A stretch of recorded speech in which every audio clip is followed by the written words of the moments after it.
इकडे रत्नागिरी जिल्ह्यामध्ये सध्या पाऊस कोसळतोय आणि त्यामुळे हवामान खात्याकडून आज जिल्हा येलो अलर्ट देण्यात आलेला आहे।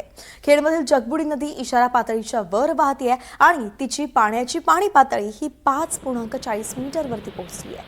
गेल्या 24 तासांमध्ये खेड तालुक्यामध्ये सर्वाधिक 66 मिलीमीटर, चिपळूणमध्ये 56.33 मिलीमीटर आणि लांजामध्ये 48.80 मिलीमीटर पावसाची नोंद झाली आहे।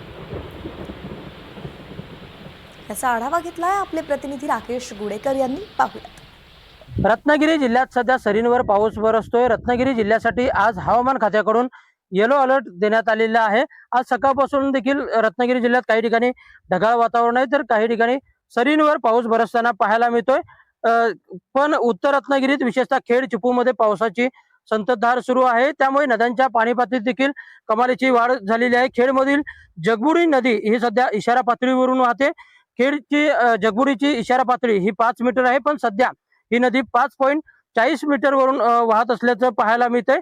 आज येलो अलर्ट जरी असला तरी ढगाळ वातावरण आहे, सरींवर पाऊस जो आहे तो बरसताना पाहायला मिळतोय।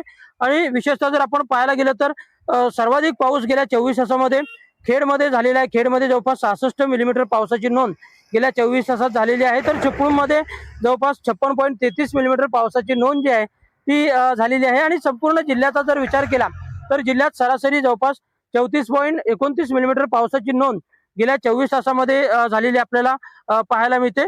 पण आज जरी येलो अलर्ट असला तरी सकाळपासून ढगाळ वातावरण, त्याचप्रमाणे आपण जर पाहायला गेलो तर काही ठिकाणी सरींवर पाऊस बरसताना पाहायला मिळतोय। राकेश गुडेकर, NDTV मराठी, रत्नागिरी।